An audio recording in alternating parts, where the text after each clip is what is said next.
దేవుని యొక్క వాక్యమును ధ్యానము చేసుకుందాము. పరిశుద్ధుడు, కృపా సత్య సంపూర్ణుడు, నిరంతర నిత్య నివాస్యుడు ప్రభు పేరిట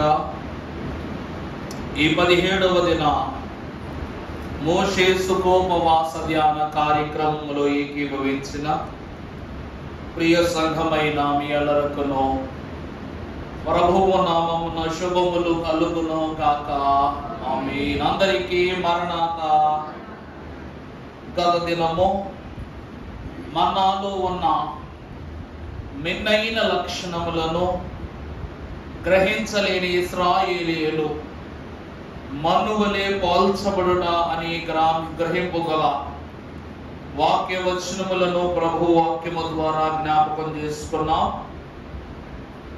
నిన్నటి దినమున యాకోబు యొక్క స్వాస్యమై ఉన్న ఏతాము సరిహద్దు నుండి దేవుడు సీను అరణ్యములోనికి నడిపించారు. అనగా సమృద్ధి నుండి మహిమ వరకు వారు నడిపించి వారి తృప్తి పరచుట ఎంతో భాగ్యము కనుక ఆహారము తినగానే మనుషులకు వెంటనే గుర్తొచ్చే విషయం ఏమిటి? భోంచేయగానే నీళ్లు త్రాగటం. రోజుకు 3 పూటలా బోధింటాం కానీ ఖచ్చితముగా మనిషి రోజుకు 10-15 సార్లైనా నీళ్లు తాగకుండా ఉండలేడు. పరలోక భోజన పదార్థాలను భుజించి ఉన్నటువంటి ఇశ్రాయేలు ప్రజలైనటువంటి వారట మోషేతో మరలా సనుగులాట మొదలు పెట్టారట. మోషే, ఏదంత ఆహారాన్ని దేవుడిచ్చాడు గాని నీ దేవుడు నువ్వు మాకు మంచి నీళ్లు ఇవ్వటం మర్చిపోయారా? ఇక ఎవరా అని మరలా సనుగులాట మొదలు పెట్టారు. దేవుని వాక్యములో మనం చదువుకున్నట్లయితే 17వ అధ్యాయం ఆరంభము తరువాత ఇశ్రాయేలీయుల సర్వ సమాజము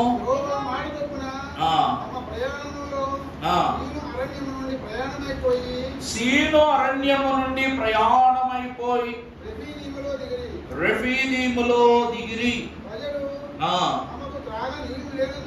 లేనందున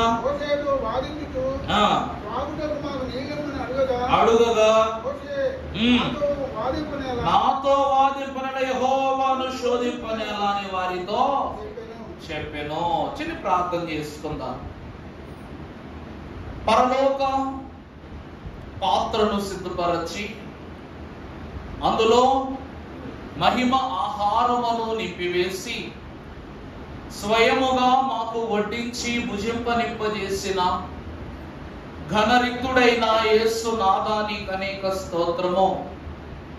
నా యందు విశ్వాసముంచు వారి యొక్క కడుపులో నుండి జీవ జలపు నదులు ఉబుకునని సెలవిచ్చిన నీవు ఈ దినమున మన్నా అను మాధుర్య ఆహారమును నీ బిడ్డలకు భుజింపనింపజేసి నీ పరిశుద్ధమైన విశ్వాస జనమునకు దప్పిక తీర్చు రీతి పర్యాంతము ఈ మర్మ వాక్యమును మాకు బోధింపజేసి మమ్మును జీవ జలములతో తృప్తిపరచుమని, నా వాక్యము జుంటే తేనె దారుల కన్నా మధురము అని సెలవిచ్చి ఉన్న మధుర వాక్కుల నాథుడైన యేసు నామాన్ని వేడుకొనుచున్నాం తండ్రి.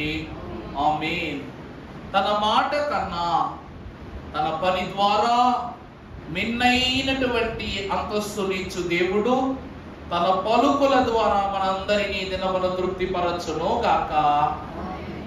దేవుని యొక్క వాక్యమును బట్టి నిన్నటి దినమున ఏలీము నుండి ఏతాము వరకు, ఏతాము నుండి సీను అరణ్యము వరకు చేర్చబడిన ఇశ్రాయేలు ప్రజలైన వారు వారి యొక్క ప్రయాణములను కొనసాగించుచు ఆ తదుపరి వీరు మిస్పా అను పట్టణమునకు చేర్చబడ్డారు. ఈ పట్టణము నుండి దేవుడు రెఫీదీమునకు నడిపించుకుని ఉన్నాడు. అక్కడ మరలా వీరి యొక్క కాలగమనం ప్రారంభమవుతూ ఉంది. మోషేకు ఈ సమయము నుండి విసుగుదల ప్రారంభమవుతుంది. ఇప్పుడు మొట్టమొదటిసారి మోషే అంటున్నాడు, మీకు ఇదేమైనా తగునా? మీరు నన్ను శోధిస్తున్నారు, దేవుని శోధిస్తున్నారు. ఇది మీకు తగునా? మీకు ఆహారం పెట్టిన దేవుని మీదే మీరు నింద మోపుతున్నారు. ఇది మీకు తగునా అని అడుగుతున్నాడు. దేవుని యందు ప్రియబిడ్డలారా, నిజమే ఇశ్రాయేలీయులు దేవుని శోధిస్తున్నారు, మోషేను శోధిస్తున్నారు. నాకు ఒక మాట చెప్పండి, దేవునిని శోధించొచ్చా శోధించకూడదా? చెప్పండి. శోధించకూడదా? అయితే మనం శోధించొద్దు. కొత్తకాలం మూసేటి ఒప్పుందాం. దేవునిని శోధించాలండి. ఈరోజు అమ్మా ఆకలేస్తుంది, అన్నం పెట్టు అని పక్కింటి వాళ్ళని శోధిస్తే పెడతారా నీకు? మీ అమ్మని అడిగితేనే పెడతారు. నాకు అది కావాలి, ఇది కావాలి, ఆ వస్తువు కొను, ఈ వస్తువు కొనని నీ తండ్రిని శోధించాలి కానీ పక్కింటి వాళ్ళని అడిగితే పెడతారా నీకు? మరి మాకు దప్పి కొనుచున్నామని తన పిడలైన వారందరూ ఎవరిని శోధించాలట? దేవుడినే శోధించాలి. దేవుడిని శోధించాడు కాబట్టి దేవుడు వారికి కావలసిన వారిని దైవజనులు రాశారు. కావలసినవెల్లా కనబడగలవు, ఏవి అడిగిన వానిని ఇచ్చి వేయును తండ్రి, ఇచ్చి వేయును తండ్రి, కనుక నాకేమి కొదువా నాదుడుండా. దేవుడిని అడుగడుగునా శోధించటము మీరు ప్రయత్నపూర్వకంగా మార్చుకున్నారు కాబట్టి శోధించుచున్న దేవుని యొద్ద నుండి ఎన్నో దీవెనలు ఇశ్రాయేలు ప్రజలు సాధించుకున్నారట. అందుకే దైవజనులు శోధన, బోధన, సాధన అన్నారు. వాక్యం ఏంటండి? శోధించాలి, వాక్యము చేత బోధింపబడాలి. ఎలాగైనా సరే వాక్యము ద్వారానే మేలులు సాధించుకోవాలంట. మరి ఈ సాధకులుగా ఇశ్రాయేలు ప్రజలు దేవుళ్ళు ఉన్నారు కాబట్టి, నాయనా నువ్వు నడిపించావు కాబట్టి నువ్వు ఎలా చెప్తాలాగా, మాకేం కావాలంటే అవన్నీ నువ్వే ఇవ్వాలి, ఆ విషయంలో మేము వెనకాడబోమని ఇశ్రాయేలు ప్రజల నిర్ణయాన్ని దేవుని వాక్యం ద్వారా మనం తెలుసుకోవాలి. వాక్యములోనికి వెళదాం. పరిశుద్ధ గ్రంథములో నుండి మహాభక్తుడు 3వ వచనం చదువుమా. అక్కడ ప్రజలు నీళ్లు లేక మోషే మీద సణుగుచు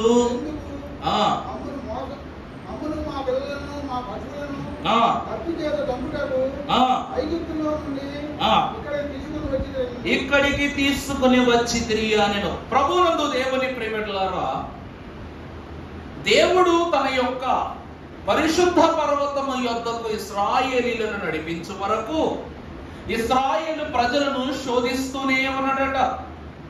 కానీ ఎప్పుడైతే వీరు సినాయి పర్వతము యొద్దకు నడిపించబడ్డారో అప్పటి నుండి వీరు ఆకలికి, దప్పికకు, ఆహారమునకు వీరు కష్టపడలేదు. సినాయి పర్వతము దగ్గర వత్సరాల కాలం ఉన్నారు. సుమారు 10 సంవత్సరాల పైన ఉన్నారు వాళ్ళు. అక్కడే గుడారాలు వేసుకుని అక్కడే ఉన్నారు. ప్రత్యక్ష గుడారాన్ని ఏర్పాటు చేసుకుని 14 సంవత్సరాల కాలం ఉన్నారు అక్కడ. ఆ కాలగమనమంతయు కూడా దేవుడు ఆకలి యందు గాని లేక దప్పిక యందు గాని వివిధమైన ఏ అంతస్తును గురించి గాని దేవుడు ఏం చేయలేదు, వారిని వేదన పరచల. ఈ దినమున రెఫీదీము అనే స్థలములో ఇశ్రాయేలు ప్రజలు దిగారు గనుక రెఫీదీము అనగా విశ్రాంతి. రెఫీదీం అనే పదానికి అర్థం ఏంటండి? విశ్రాంతి. మనిషికి భోజనం అయిపోగానే మనస్సుకు అనిపించే గొప్ప విషయం ఏంటంటే కాస్త తలవాలిస్తే బాగుండు. ఈ రెఫీదీం అన్న స్థలములోనికి చేర్చబడిన ఇశ్రాయేలు ప్రజలైనటువంటి వారు మోషేను నీళ్ల కొరకు వేదన పెట్టినప్పుడు సంఖ్యాకాండములో పరమ భక్తుడైన మోషే 33వ అధ్యాయం 5వ వచనములో రాసిన మాట, సంఖ్యాకాండం 33:5, ఇశ్రాయేలీయులు రామసేసులో నుండి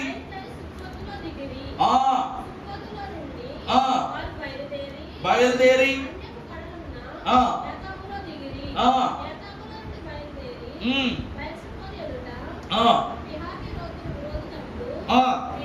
తిరిగి మిగ్దోలు ఎదుట దిగిరి. సముద్రము మధ్య నుండి చేరి ఏతాము అరణ్యమందు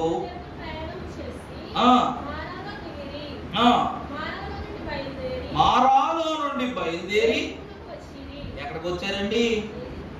ఎలీమో. ఎక్కడ నుండి? మారా నుండి బయలుదేరి. ఇప్పుడు వీరికి నీరు కావలసిన సమయము.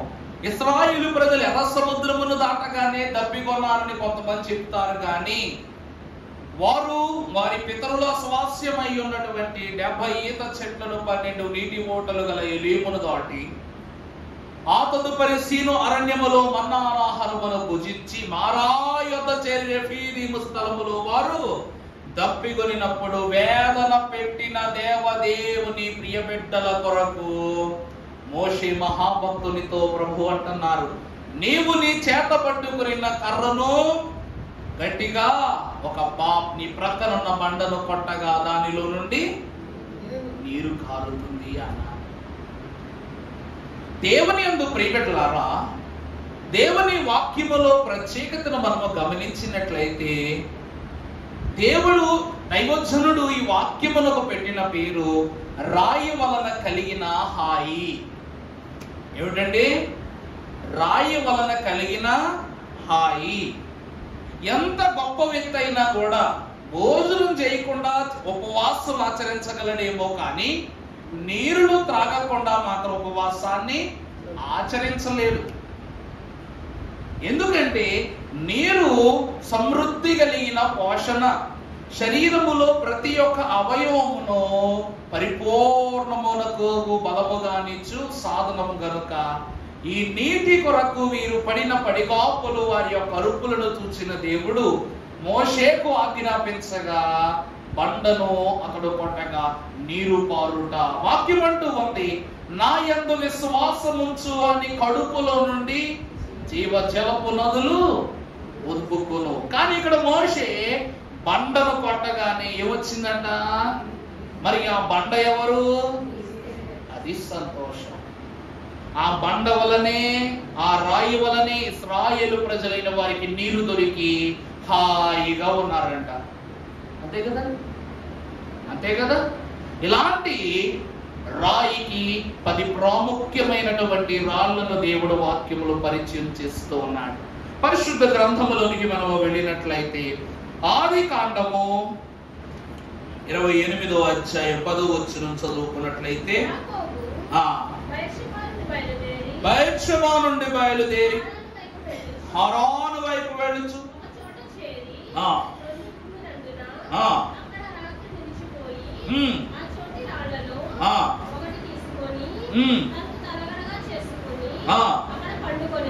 అక్కడ అతడు పండుకొనెను.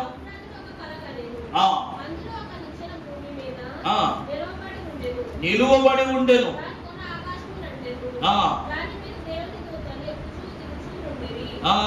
చాలండి.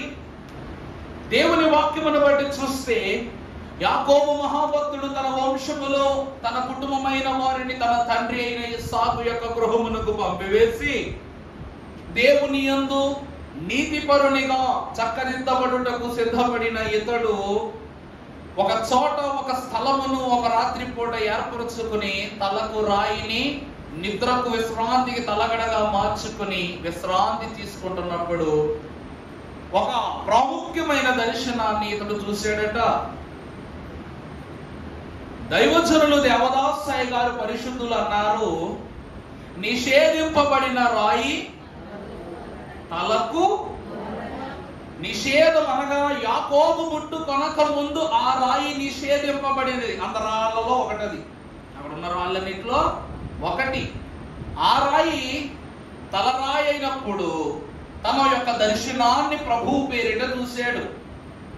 ఆ దర్శనాన్ని చూచిన ఈ యాకోబు మహాభక్తుడు ఈ తలరాయిని అదే స్థలములో మూలరాయిగా మార్చి తైలముతో అభిషేకము చేసి ఆ స్థలానికి బేతేలు అని పేరు పెట్టాడు.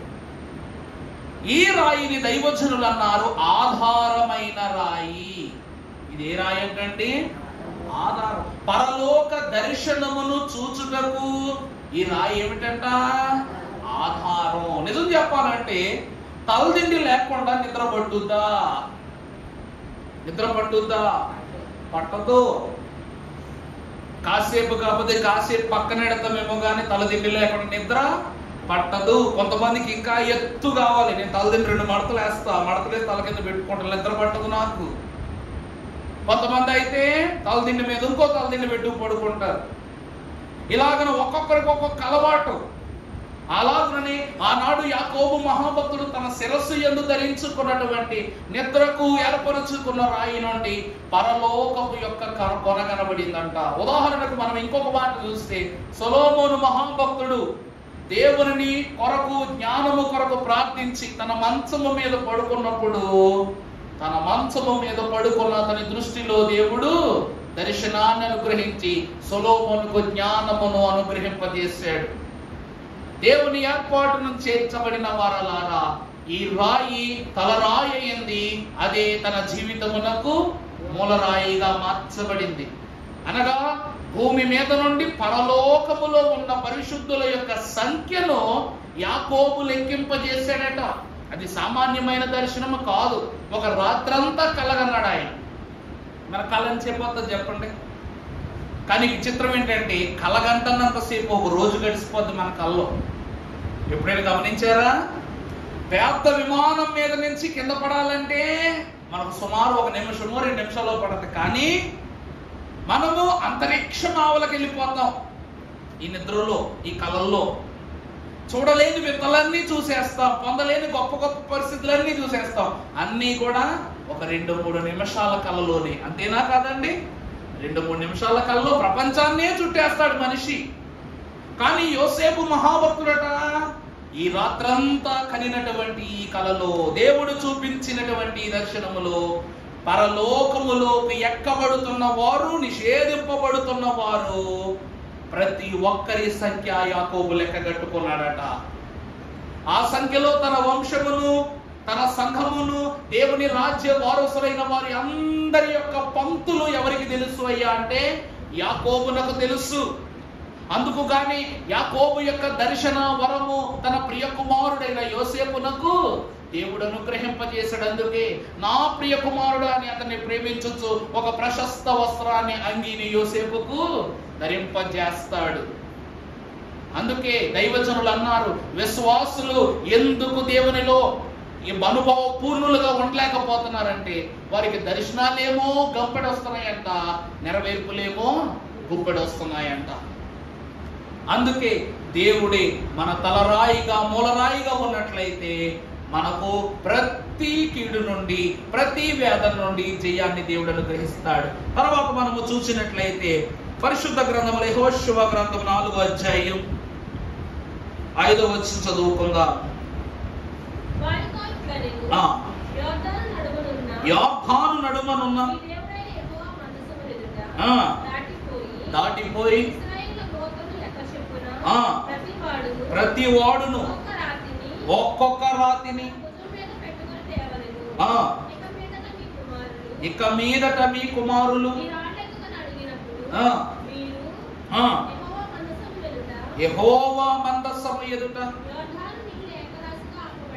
ఆపబడిన. ప్రభునందు ప్రియబిడ్డలారా, యేసుక్రీస్తు ప్రభు వారు యోర్దాను నదిలో ఎందుకు బాప్తిస్మము పుచ్చుకున్నారంటే, ఈ బాప్తిస్మమునకు అవసరమైనటువంటి ఆనాటి వంశావళిలో 12 గోత్రములైనటు ఉన్నటువంటి ఈ ఇశ్రాయేలు ప్రజలైన వారు యెహోషువ మాట చొప్పున కరుణాపీఠము ముందుకు వెళుతుంటే, గోత్రకర్తలైన వారు ఒక్కొక్క రాయి భుజం మీద పెట్టుకుని, చెప్పండి, ఆ యోర్దాను నదిని దాటి వెళ్ళి ఒక్కొక్క రాయి ఇది మా గోత్రమునకు గుర్తని ఏం చేశారంట?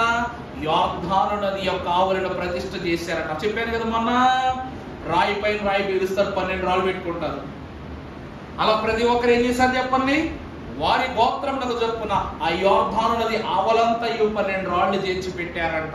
ఇది అవసరమును తీర్చిన రాయి. ఈ రాయి ఏ రాయి అండి? అవసరాన్ని తీర్చిన రాయి.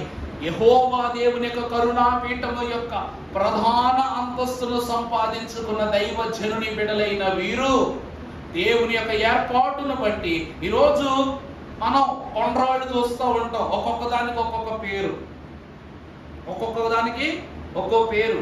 కానీ విచిత్రం ఏమిటి అంటే, ఒకప్పుడు వజ్రాలు కూడా రాళ్లే, ఒకప్పుడు వజ్రాలు కూడా రాళ్లే. గొప్ప గొప్ప రత్నాలు ఉంటాయి, అవి కూడా రాళ్లే. మీకు తెలుసు కదా, అగ్ని పర్వతాలు తెలుసు కదండి. లావా ఉబుకుతున్నప్పుడు అందులో ఉన్నటువంటి భయంకరమైన లెక్కింప సఖ్యము కాని వేడి ద్వారా రాళ్ళన్నీ దీనితో ఈ కెమికల్ రియాక్షన్ జరిగిపోయి రాళ్ళని ఎట్లా మారిపోతాయి అంట, లోపల వజ్రాలుగా మారిపోతాయట.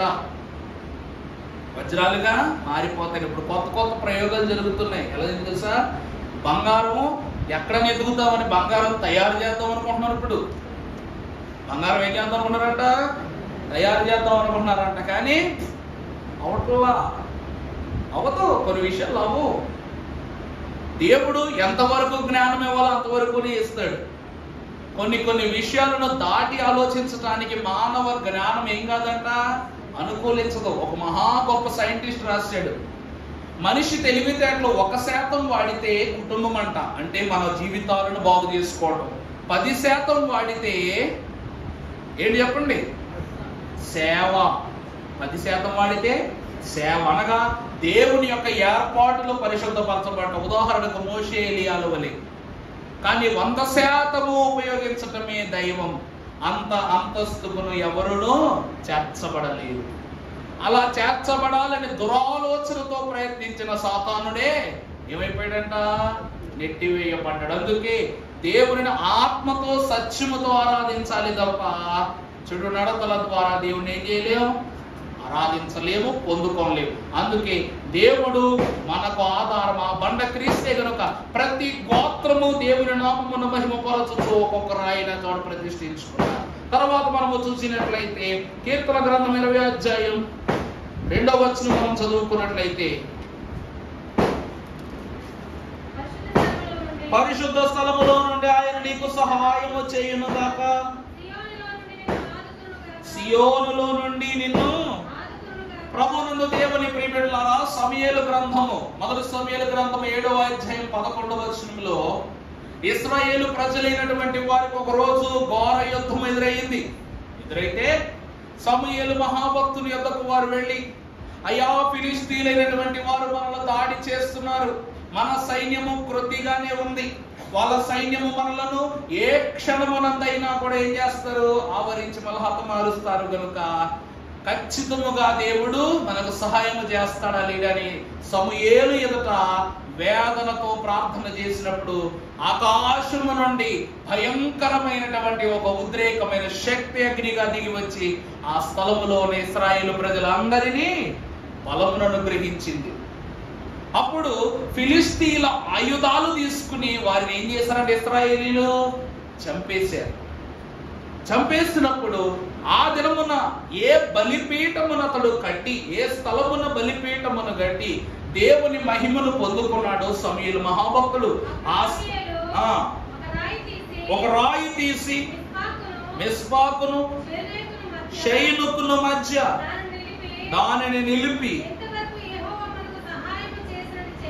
ఇంతవరకు యెహోవా మనకు సహాయము చేశానని చెప్పి దానికి ఏమని పేరు పెట్టాడంట, ఎబెనేజరు. ఎబెనేజరు అనగా నా ప్రార్థన వినువాడు, నాకు సహాయము చేయువాడు. ఈ రాయి సహాయము చేసిన రాయి అంట. ఈ రాయి ఏ రాయి అండి? రాళ్లను విగ్రహాలుగా పూజించటం కాదు, దేవుని ఏలిక చొప్పున దేవుడు ఏర్పరచుకున్న కొన్ని వస్తువులు ఉంటాయి, దానిలో దేవుని మహిమను గుర్తించాలి తప్ప వాటిని పెట్టుకుని ఎన్ని చెంబొట్లు పెట్టరాదు. ఇది బాధాకరమై ఉండొచ్చు, కానీ ప్రియులారా, లోకములో రూపాన్ని చూసో లేక విలువను చూసో ఘనతనుకుంటే చేతిలో ఉన్న బంగారానికి కూడా పూజ చేయాలి. రాయి కన్నా బంగారం గొప్పదే కదా, బంగారం కన్నా వజ్రం గొప్పదే కదా. మరి పట్టుకెళ్ళి ఎందుకు షోకేజ్లో పెడుతున్నావు? వీధిలో పెట్టి బొట్టు పెట్టి దానికి పూజ చేస్తే నలుగురు చేరతారు కదా. కానీ పరిస్థితులు ఎట్లా ఉన్నాయి? బంగారం బయట తీసుకొచ్చి పూజ చేసి నువ్వు పక్కకి వెళ్ళి వచ్చే లోపు అతడు దండబడితోకి వచ్చేవాడే తీసుకెళ్ళిపోతాడు. పట్టుకెళ్ళిపోయేవాడు బంగారాన్ని పట్టుకెళ్తాడు, కానీ వేసిన రాయిని ఎందుకు పట్టుకెళ్ళావు? ఆలోచించారు ఎప్పుడైనా? ఇక వెళ్తే రాయి అట్టుకెళ్ళిపోవాలి, కానీ బంగారం మాత్రం పట్టుకెళ్తాడు, రాయి పట్టుకెళ్ళడం. ఏమైందా? దేవుడు అంటున్నాడు, వాక్యాన్ని బట్టి అంటున్నాడు, ఈ రాయి దేవుని చేత పంపబడినది కనుక ఇది సహాయము చేసిన రాయే, కానీ సహాయము చేసినది మాత్రం ఎవరో? దేవుడు. అర్థమైందా అండి? ఈ రోజు వరకు నువ్వు ఏది సంపాదించుకున్నా, ఏది ఆర్జించినా, ఏది పొందుకున్నా అంతయు యెహోవా చిత్తము ద్వారాని. తాతగారు అప్పట్లో ప్రతిసారి ఒక మాట నివ్వండి, యెహోవా ఈరేనివ్వరంట. కారణం ఏంటంటే అర్థం ఏంటి? దేవుడే చూసుకుంటాడు, మనకి ఎందుకు భయం? పరమ దేవుడే చూసుకుంటాడని వారంట. నేనైనా, ఎవరైనా, యాజకులైనా, పరిశుద్ధులైనా, సామాన్యులైనా కూడా ఏమని చెప్పాలి రానున్న రోజులు? అయ్యా నాకు కష్టం వచ్చిన ప్రార్థన చేసుకుంటే యెహోవాయే చూసుకుంటాడు, నువ్వు బుద్ధిగా శ్రద్ధగా దేవుడు నమ్మితే. మూడవ సహాయం చేసిండ్రు. 4వ చూద్దాం, పరిశుద్ధ గ్రంథములో నుండి సమూయేలు మొదటి గ్రంథం 16:40. చాలా రాళ్ళు సమూయేలు గ్రంథంలోనే ఉన్నాయి అమ్మా, క్షమించండి అమ్మా. 10 ప్రారంభం ఉంది.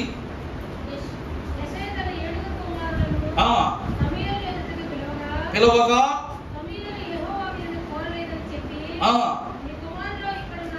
నీ కుమారులు అందరూ ఇక్కడ ఉన్నారా అని యెషైని అతడు అడగగా, అతడి ఇంకనూ కడసారి వాడు అతడు ఒకడు ఉన్నాడని.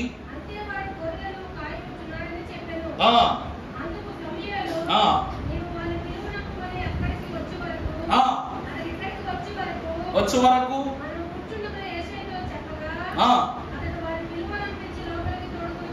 చాలండి. దేవుని ప్రియబిడ్డలారా, సమూయేలు దావీదుని ఎదుక్కుంటూ వచ్చాడు.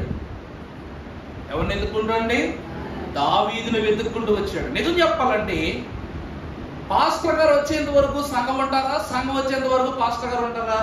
గొప్ప అనుకోబాకండి, మాట చెప్తున్నాను అంతే. చెప్పండి. పాద్రి గారు వచ్చేంత వరకు సంఘం ఉంటారు. మనసులో పెట్టుకోకండి, ఒక మాట వాక్యం బట్టి చెప్తున్నారు. మరి ఇది అదునుగా తీసుకుని నేను లేట్గా రాకూడదు, మీరు లేట్గా రాకూడదు, తప్పది. నేను లేటుగా వస్తే నాకు దెబ్బలు పడతాయి, మీరు లేటుగా వస్తే మీకు దెబ్బలు పడతాయి. ఎవరికైనా దెబ్బలు కామని తప్పు చేస్తే. ఇక్కడ సమూయేలు మహాభక్తుడు యెషయి కుమారులను దర్శించుటకు వచ్చాడు. కానీ యెషయి ప్రియ కుమారునిగా దావీదును లెక్కించటం లేదు. అందును బట్టి సమూయేలు దేవుడు తనకు కనపరిచిన దర్శనములో ఉన్న వ్యక్తిత్వము, జ్ఞాన సంపత్తి తన కుమారులో కనబడకపోగా అడుగుతున్నాడు, వీళ్ళైనా నీ కుమారులు ఇంకా ఎవరైనా ఉన్నారా అని అడిగాడు. అడిగితే ఉన్నాడులేండి, మరొకడు ఉన్నాడు, కానీ మీరనుకునే కుమారుడు అయితే అతను కాదు. నేనేమన్నాను, అందరినీ పిలిపించమన్న కాడు పిలిపించు అన్నా. దావీదుని పిలిపించగానే ఇతడు లోపలికి వెళ్ళి సమూయేలు మహాభక్తులు దావీదు వచ్చేంత వరకు వేచి చూశాడంట. ఆ దినమున అభిషేకము జరిగిన తరువాత సమూయేలు దావీదుని చూసి ఆశ్చర్యచకితుడై ఆనందభరితుడై తన దగ్గర ఉన్న తైలపు కొమ్ముతో దావీదుని అభిషేకం చేసి దేవుని యొక్క ప్రియకుమారునిగా ఆత్మ ప్రతిష్ఠత చేశాడు. ఆ తర్వాత నుండి దావీదు మహాభక్తుడు అహములో గాని, పవరులో గాని, పౌరుషంలో గాని నాకు అభిషేకం వచ్చింది కదని ఎప్పుడు కూడా తాను ఘనుడిగా బతకలేదు, ఇంకా తగ్గించుకునే బ్రతికాడు లోకంలో. అలా ఉంటున్నటువంటి వానికి గొలియాతుతో యుద్ధము సమీపించినప్పుడు చెప్పాను కదా, ఈరోజు ప్రతి ఒక్కరికి ఏ రాయి తెచ్చుకుంటున్నా తగులుద్ది, కానీ చిన్నగా అయినా సరే సరి అయిన స్థలములో తగిలితే ఎంత బలవంతుడైనా కూడా కుప్పకూలవలసింది. ఆ రాళ్ళన్నిటినీ ఏటి యొద్ద ఏరుటకు దావీదు సంసిద్ధుడై వెళ్ళాడు. 5 రాళ్ళు ఏరుకున్నాడు, చిక్కంలో భద్రం చేసుకున్నాడు. కానీ ఈ 5 రాళ్లలో ఒక్క రాయి గొలియాతు యొక్క శిరస్సును ఏం చేసిందంట? గాయపరిచి నేలను పడగొట్టింది.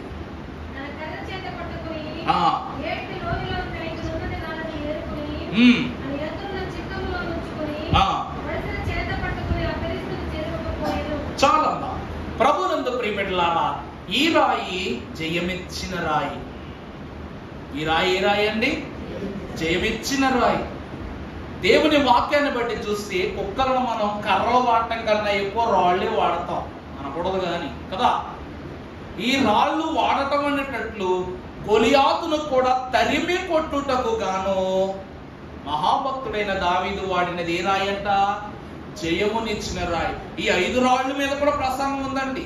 అందులో ఒక రాయి కానీ మీరు చూస్తే రాకడ రవళి పుస్తకంలో చదువుకుంటే 5 రాళ్ళు, దావీదు సంచిలో 5 రాళ్ళు అనే వాక్యం ఉంది. ఎవరైనా చెప్పదలుచుకున్న రోజు చెప్పని ఆల్రెడీ చెప్పేసే వాక్యం, దాన్ని క్లుప్తంగా చదివితే 5 రాళ్ళు యొక్క అంతస్తు కనపడుద్ది. ఈ 5 రాళ్లలో ఒక రాయి దావీదుకి ఏమి ఇచ్చిందంట? జయాన్ని ఇచ్చిందంట. మరి ఆ బండ ఎవరో? క్రీస్తే. ఆ బండ ఎవరండి? క్రీస్తే. తర్వాత మనము చూస్తే పునాది రాయి. వాక్యంలో చూద్దాం. యెషయా గ్రంథం 28:16. త్వరగా ముందుకు వెళ్ళిపోదామమ్మా, సమయం లేదు కదా. యెషయా గ్రంథం 28:16 వచనం.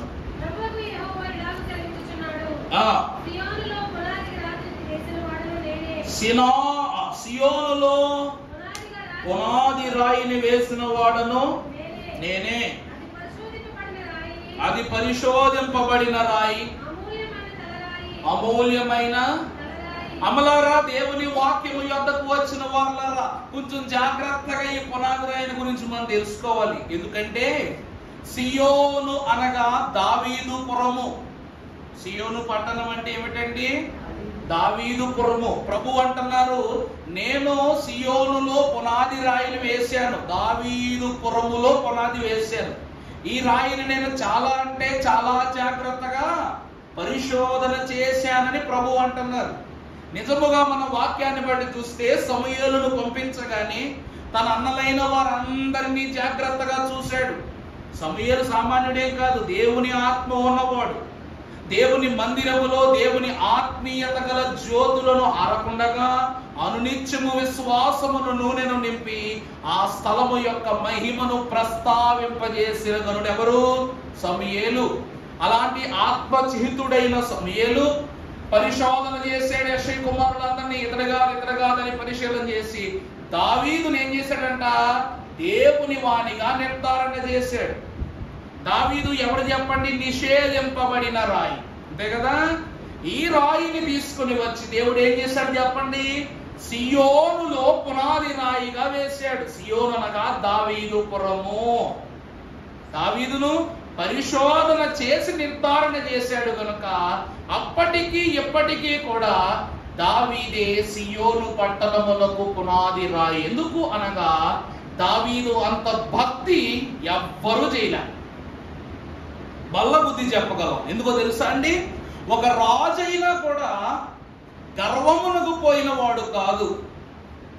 సొలొమోను మహాభక్తుడు 40 సంవత్సరాల పచ్చిక బయళ్ళు కలిగిన షారోను మైదానముతో సమమైన మైదానమును పోల్చని రాజ్యాన్ని పరిపాలన చేశాడంటే దానికి 40 సంవత్సరాల దావీదు పోరాటమే కారణము. దావీదు యొక్క సైన్యాలను చూసి దిగ్గజాలు సైతము వణికిపోయేవారట. ఆ తరువాత తన ఇశ్రాయేలు దేశము మీదకు ఏ సైన్యము దండెత్తకుండగా ప్రతి దేశమును గెలిచిన యువరాణులను తీసుకొచ్చి ఎవరికిచ్చి పెళ్లి చేశాడు? సొలొమోనుకి ఇచ్చి పెళ్లి చేశాడు. అందుకే సొలొమోనుకి ఎంతమంది భార్యలమ్మా అంటే మనకేది తెలదు. 300 మంది భార్యలు, 700 మంది ఉపపత్నులు. మీరు గూగుల్ చూడొద్దండి బాబా, ఒరిజినాలిటీ చూడండి, తర్వాత చూపిస్తాను మీకు వాక్యంలో. ఇలాగున ఇశ్రాయేలు పరిసర ప్రాంతములలో ఉన్నటువంటి నిజమేనండి, కరెక్టే, 700 భార్యలు, 300 ఉపపత్నులు, రివర్స్.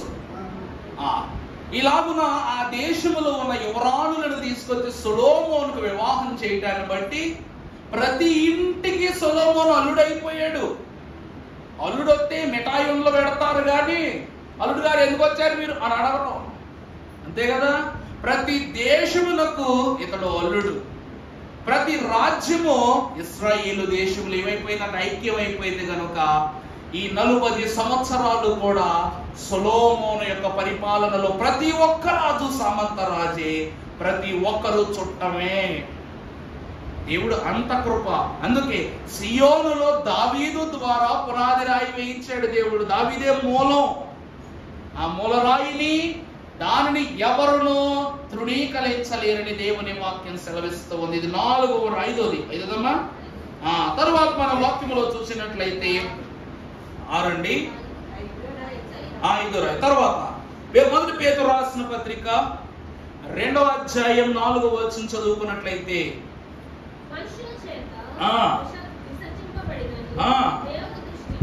దేవుని దృష్టికి అమూల్యమును సజీవమును అయిన రాయగు ప్రభువునొద్దకు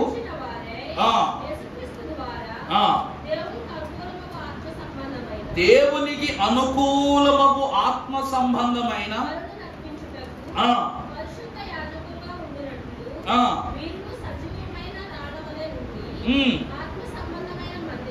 కట్టబడుచున్నారు. చాలండి. ఈ 6వ రాయి ఎవరు అనగా అమూల్యమైన రాయి. ఎవరో కాదు,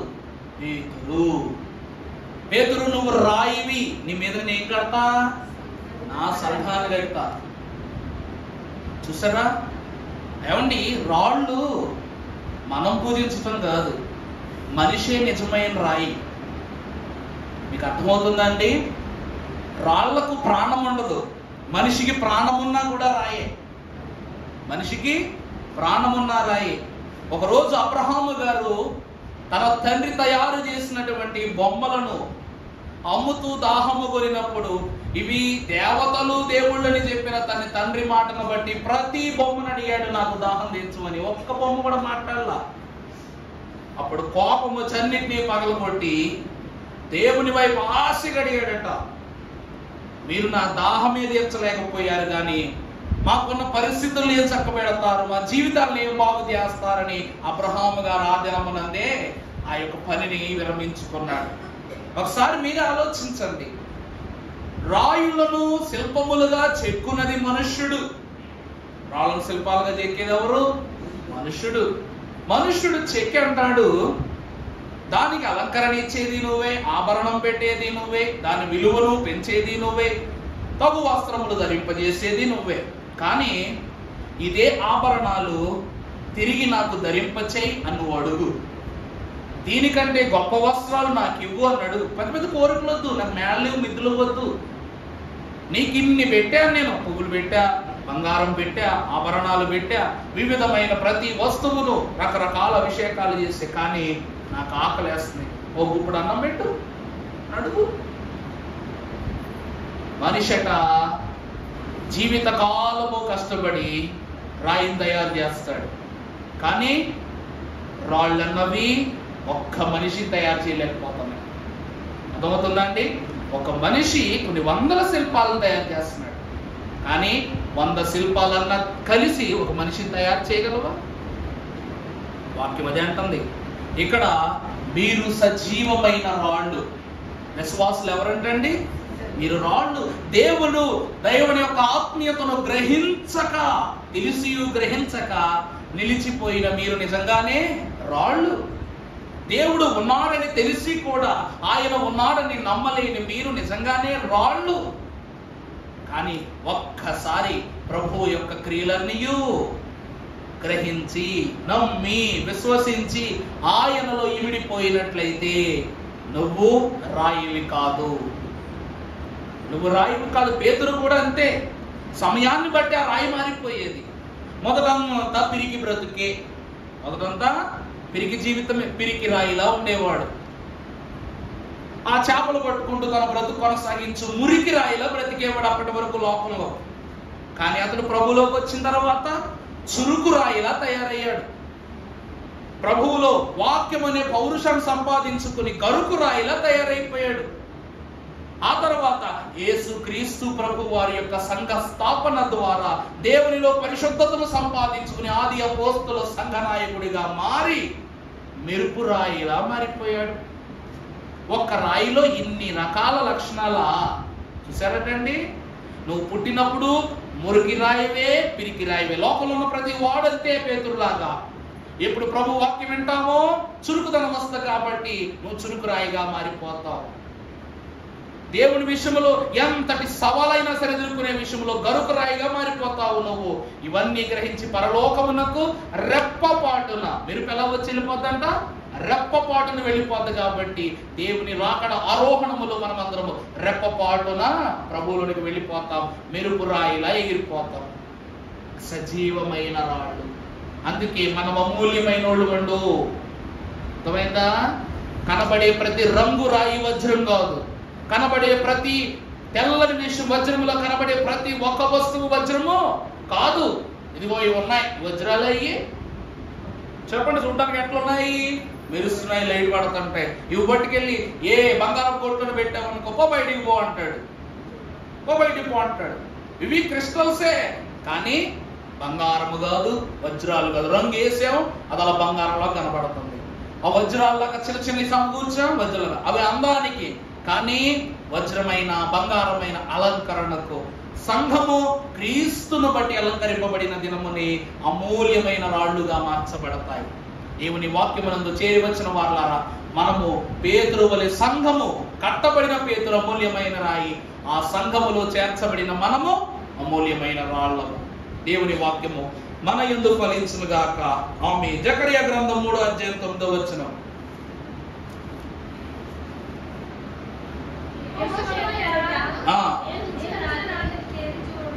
ఇద్దరు పొట్లాట ఆడేసుకునిలా ఉండరు కాసేపు అయితే. 3:9 చదువుమా.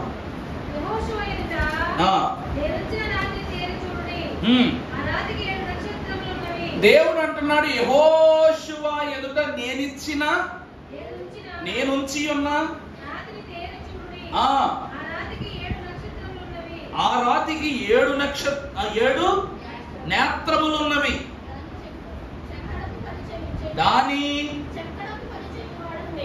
దానికి చెక్కడపు పని చేయువాడను నేనే. ఇది సైన్యములకు అధిపతి యెహోవా. ఒకరోజు యెహోషువ అన్నిటి మీద జయాన్ని సంపాదించుకున్నాక ఇశ్రాయేలు ప్రజలందరికీ కూడా లెక్కప్ చెప్పేశాడు. మీరిక్కడ, మీరక్కడ అని అందరికీ వారికి దేవుడు విభజించి ఇచ్చిన స్థానాలన్నీ గోత్రాలకి ఇచ్చేసాక ఒక రోజు మీటింగ్ పెట్టాడు యెహోషువ. పెట్టి ఒక రాయిని అతడు ప్రతిష్ఠ చేసి ఆ దినమున మాట్లాడుతున్నాడంటే, ఎందుకంటే ఆ పంట క్రీస్తు కాబట్టి దాన్ని ప్రతిష్ఠ చేసి ఇశ్రాయేలు సర్వ సమాజం అంతటిని పిలిపించారు. రోజు ఒక మాట మాట్లాడాడంట, నా ప్రియ దేవుని బిడ్డలారా, ఇదిగో ఈ దినము నుండి మీరు ఎలాగైనా జీవించండి, ఎక్కడైనా జీవించండి, నచ్చినట్టు జీవించండి, కానీ నేను నా ఇంటి వారును యెహోవాను మాత్రమే సేవించుదుము. దానికి 7 నేత్రములు కలిగిన రాయి సాక్ష్యము అని చెప్పాడు. ఇది సాక్ష్యం ఇచ్చిన రాయి.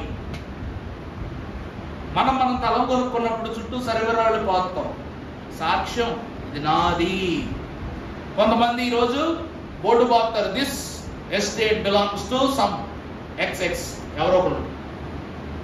అలాగనే యెహోషువ కూడా మన 7 నేత్రములు కలిగిన రాయిని ఏం చేశాడంట? స్థాపన చేశాడంట. 7 నేత్రాల గురించి కూడా ప్రసంగం ఉంది. దేవుని యొక్క కన్ను సమస్త సృష్టిని తేటగా చూచునట. దేవుని కన్నట సమస్త సృష్టిని ఎలా చూస్తుందంట? తేటగా చూస్తుందంట ప్రతి విషయం. అందుకే ఇక్కడ ఒక కన్ను కాదు, 7 కళ్ళు చూస్తున్నాయి. ఎవరిని? మనల్ని. అందువలన ఈ 7 కన్నులు కలిగిన దేవుని రాతి సముఖమున చెప్తున్నాను, నేను నా ఇంటి వారు ఎవరిని సేవిస్తా? దానికి రాయే సాక్ష్యం రాయిని పెట్టాడు.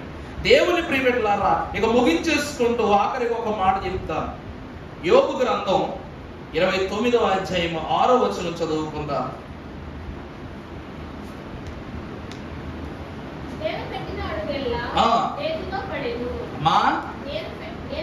నేను పెట్టిన అడుగల్లా నేతిలో పడెను, బండ నుండి నా నిమిత్తము నూనె ప్రవాహముగా, నా పేరు పూయబడిన పరిమళ తైలము వంటిది. యోబు మహాభక్తుడట. దేవుని కొరకు ఎన్నో బలి అర్పణలు చేస్తూ ఉన్నాడు, ఎన్నో బలి అర్పణలు చేస్తూ ఉన్నాడు. తైలము రక్షణకు గుర్తు, తైలము స్వస్థతకు గుర్తు, తైలము దేవుని ప్రభావానికి గుర్తు, తైలము కుమ్మరింపుకు గుర్తు. యోబు గ్రంథములో యోబుకు ఈ 4 అంతస్తులు దేవుడిచ్చాడు. నా కాలు ఎక్కడ పడిందట? నేతిలో పడిన ఈ బండ నుండి తైలము ఏం చేస్తుంట? ప్రవాహ జలములా వస్తూ ఉన్నదట. యేసు క్రీస్తు ప్రభువు పేరు పెట్టబడిన తైలము. అందువలనే ఆయన అంటున్నారు, మీలో ఎవరికి ఏ బలహీనత కలిగినా కూడా తైలము తీసుకుని వారి నిమిత్తము ప్రార్థన చేయుడి, అది వారు ప్రభు పేరిట వారు స్వస్థపరచబడుదురు అని వాక్యం అంటుంది. ఈ తైలము, ఈ రాయి ఏమనగా తైలమిచ్చిన రాయి లేక కాపుదలనిచ్చిన రాయి యోబు గ్రంథంలో ఉంటుంది. ఇలా ఇన్ని రాళ్ళు కలిసి మనకి, కానీ ఒక్కొక్కరిని బట్టి ఒక్కొక్క రాయి చెప్పాడు ప్రభు. కానీ మనకు కావాల్సింది ఈ రాయి కాదు. మనిషి జీవితం రాయితో మొదలై రాయితోనే ముగుసుద్ది. అర్థమైందండి? రాయితో మొదలయ్యి రాయితోనే ముగుసుద్ది. దానిలో కూడా చెప్తా, ప్రకటన గ్రంథంలో దేవుడు మనకు ఒక రాయిని ఇస్తానన్నాడు. ఏ రాయి అది? ఏ రాయి అది? తెల్ల రాయి. చాలా సంతోషమయ్యా. ఆ తెల్లని రాతి పైన మన యొక్క పేరును చెక్కుతానన్నాడు దేవుడు. నీకు తెల్ల రాతిని ఇస్తాను, దానిపైన నీ పేరు చెక్కబడి ఉండును. అది ఎవరు జయింపని వారు అయి ఉంటారో వారికి ఆ రాయి అందింపబడుతుంది, ఆ పేరు చెక్కబడుతుంది. అది వారికి తప్ప మరెవరికి అది కనపడదు అన్నారు. దేవుని వాక్యం యొద్దకు వచ్చిన వాళ్ళారా, ఒక బండ నుండి నీరు ప్రవహింపజేయడం మొదలుపెట్టి ఒక బండ ద్వారా విశ్వాసి జీవితము జీవజలముల నదులు కలిగిన దేశములోనికే నడిపింపబడుతూ ఉంది.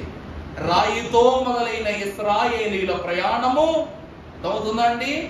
రాకడ దప్పిక కొరకు ఆశపడుతున్న మనకు పరలోకములో జయమిచ్చే రాయితోనే మన అంతస్తు ఏమవుతుందంట?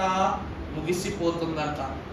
ఇంకా వాక్యములో ఆఖరి పదాన్ని చెప్పి నా వాక్యాన్ని ముగిస్తాం.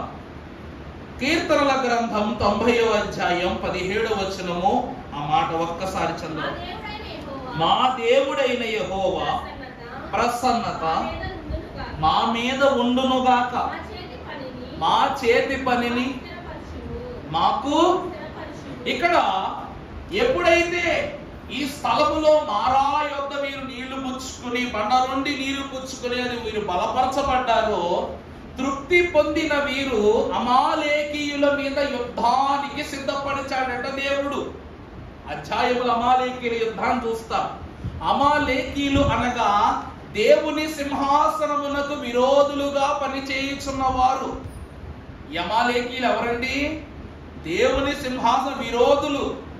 ఆ విరోధులైన వారి పైన జయము పొందినప్పుడు మోషే మహాభక్తుడు తన చేతిలో ఉన్న కర్రను చేతబట్టుకుని ఇలా నిలబడ్డాడట. ఈ కర్ర ఇలా ఉన్నంతసేపు ఇశ్రాయేలీలు గెలుస్తున్నారు. అలసట వచ్చి ఛేదించగానే వాళ్ళు గెలుస్తున్నారు. ఇక అలసట పుట్టినటువంటి మోషే మహాభక్తుడు ముసలోడు కదా పాపం, అందువలన ఒక రాయి మీద కూర్చున్నాడంట. మోషేకు కూడా ఒక రాయి ఆధారమైంది ఆ రోజు. ఆ రాయి మీద కూర్చుని మరలా చేతులు ఎత్తాడు, మరలా జయం వచ్చింది. అలసట రాగానే ఛేదించాడు, మళ్ళా అలా గెలవడం. ఇలాగైతే ఇశ్రాయేలీలు అందరూ అక్కడే ముగిసిపోతారని దేవుని యొక్క హస్తములకు అనగా మోషే యొక్క హస్తములకు బలమునిచ్చు రీతిగా ఈ 2 చేతులకు, మోషే దేహానికి రాయి ఆధారమైతే ఈ 2 చేతులకు ఒక వైపేమో అహరోను, ఒక వైపు హూరు ఏం చేశారంట? ఆధారముగా వారి భుజాల మీద వారి చేతులు పెట్టి ఏం చేశారంట? ఆ జయాన్ని కొనసాగింపజేశారంట. దేవుని యొక్క వాక్యాన్ని బట్టి భక్తులు అన్నారు, ప్రభు పేరు చెప్పి గుక్కిడు చన్నీళ్ళు ఇచ్చినా కూడా వాళ్ళకి దీవెనే. ప్రభు పేరిట గుక్కిడు మంచినీళ్ళు ఇచ్చినా కూడా వాళ్ళు ఎవరికి ఏంటంట? దీవెనే. దేవుని యొక్క జనాంగమును నశించి పోనివ్వకుండగా మోషే యొక్క సిద్ధపాటును ఏర్పాటును కొనసాగించటానికి ఈ హూరును అలాగున అహరోను ఇరువురు ఏం చేశారంట? వారి యొక్క భుజాలను మోషే చేతికి అనుగుణ్యంగా పెట్టి వారు ఆ యొక్క జయాన్ని కొనసాగించారు. ఆ దినమున పొందినటువంటి జయమును బట్టి ఈ మహత్కార్యమునకు సహకారులైనటువంటి ఈ ఇరువురిని దేవుడు ఎంత ఆశీర్వదించాడంటే, ఒకరిని దేవుని బలిపీఠము అనగా అతి పరిశుద్ధ స్థలమును, దేవుని నివాస స్థానమైన ఈ రాయిలో, బలిపీఠం అంటే ఏంటండి? బలిపీఠం అంటే ఏంటి? ఈ బండ క్రీస్తు అనగా దేవుని దహన బలులు అర్పించు ఈ స్థలములో యాజకుని కింద అహరోనును, అర్థమైందండి? అహరోనును, రెండవ సహకారిగా ఉన్న ఊరుకు ప్రియమైనటువంటి మనవడైన బెస్సలేలును దేవుడు బలిపీఠములోనికి ఆహ్వానించాడు. అహరోను తర్వాత ఆ బలిపీఠము యొద్దకు వచ్చింది ఎవరంటే బెస్సలేలే. ఎలా వచ్చాడంటే, కరుణాపీఠమును చెక్కినది ఎవరంట? బెస్సలేలు, అహోలియాబు. ఈ ఇరువురే దేవుని యొక్క కృప కరుణాపీఠమును శిల్పకారులుగా చెక్కిన మహాభక్తులు. అర్థమైందంటే వాళ్ళు యాజకులు కాదు, కానీ ఒక్క మోషే దేహమునకు ఆధారముగా రాయి ఉన్నట్టు ఈ రెండు చేతులకు వారు రాళ్ళులా, అంటే మోషే చేతులు కదలకుండా ఎలా ఉండిపోయారంటే ఇంకా రాళ్ళులా నిలబడిపోయి దేహాలను కదపకుండా అక్కడ ఉండిపోయారు కనుక వీరికి దేవుని యొక్క చేతి పనిని ఆశీర్వదించినట్లు వారిని తన యొక్క సన్నిధిలో ఈ పరిశుద్ధ పీఠమును నిర్మాణము చేయుటకు తన ఊరు మనవడైన బెస్సలేలును అలాగే అహరోను మహాభక్తుడిని ఆ స్థలములోనికి దేవుడు ఏం చేశాడు? ఆహ్వానించుకున్నాడు. రాయి ద్వారానే రక్షణ. ఆ రాయి ఎవరై ఉండాలి? క్రీస్తే అయి ఉండాలి. అర్థమైందా అండి? రాళ్లతో ఎన్ని పనులు. ఒకప్పుడు పొయ్యిలంటే రాయితోనే, ఇళ్ళు రాళ్లతోనే. ఆ కాలంలో బండలో నుండే నీళ్లు, మన పెద్దలు అనేవారు కప్పలు బండల్లో ఉంటాయంట. నిజమేనా? బండలో ఏముంటాయంట? కప్పలు ఉంటాయంట. మరి వాటికి ఆహారము నీరు ఎవరిస్తారంటే వాటిని అందులో దాచిన వాడే ఇస్తాడనేవారంట. మీకు ఇంకా ఇంకో విచిత్రం చెప్పాలా? చిన్నప్పుడు దేవుడు క్షమించాలి, వినాయక చవితి చేసుకునేవారు మా ఇంటి ఎదురుగా ఉన్నోళ్ళు. చేసుకుంటే వాళ్ళందరూ కూడా 4 రకాల ఫ్రూట్స్ తెచ్చుకునేవారు. తెచ్చుకుని ఒక చెక్కకి, స్క్వేర్లో ఉన్నటువంటి చెక్క కట్టుకుని పండగ చేసుకునేవారు. మేము చిన్నపిల్లం అయితే మా అమ్మను మా ఊళ్ళో పిలిచేవారు అనమాట. పిలిస్తే ఫ్రెండ్స్ కాబట్టి వెళ్ళేవాళ్ళు. మేమేం చేసేవాళ్ళం? ఏమేమి ఫ్రూట్స్ కట్టారా చూసేవాళ్ళు. మొత్తం కట్టిన తర్వాత ఆ ఇంటి వాళ్ళని అడిగాం, ఆంటీ గారు ఈ ఫ్రూట్స్ అని ఏం చేస్తారంటే, ఏం చేస్తాం బాబా, తినేస్తాం అన్నాడు అనమాట. అవన్నీ తీసేసిన తర్వాత ఆ ఇంటి ఆవిడ కట్ చేసి పెట్టేసింది. టక తినేస్తే ఒక ఎలక్కాయ దొరికింది నాకు లక్కీగా.